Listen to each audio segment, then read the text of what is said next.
আমাদের জীবনটা যেন অনেকটা এই গেমের মতোই। আমরা সবাই প্রতিদিন দৌড়াচ্ছি, কেউ ক্ষুধার জন্য, কেউ সম্মানের জন্য, কেউ বা একটুখানি ভালোবাসার জন্য। খেয়াল করে দেখুন, এই পথে পদে পদে বাধা।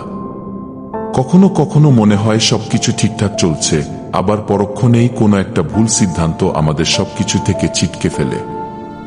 আমরা কি ক্লান্ত হয়ে থামি? না, কারণ থামা মানেই শেষ হয়ে যাওয়া।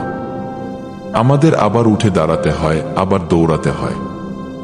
আমাদের জীবনটা যেন অনকি ঠিক এভাবেই। আপনার আমার জীবনেও কত মানুষ, কত পরিস্থিতি আসে আমাদের আটকে দেওয়ার জন্য। আমরা হোঁচট খাই, পড়ে যাই, আবার নতুন করে শুরু করি। আমাদের এই লড়াইটা কেউ দেখে না, কিন্তু ভেতরে ভেতরে আমরা সবাই এক একজন যোদ্ধা। আপনি যখন এই ভিডিওটা দেখছেন, হয়তো আপনিও কোনো এক কঠিন লড়াইয়ের মধ্য দিয়ে যাচ্ছেন। হয়তো ভাবছেন, আর কত? মনে রাখবেন, দৌড়টা জেতার চেয়েও বেশি গুরুত্বপূর্ণ হলো শেষ পর্যন্ত হার না মেনে দৌড়ে যাওয়া। আজ আপনি যে পরিস্থিতির মধ্য দিয়ে যাচ্ছেন, সেটা চিরস্থায়ী নয়। লড়াই করুন, কারণ আপনার গল্পটা শেষ হওয়ার এখনো বাকি।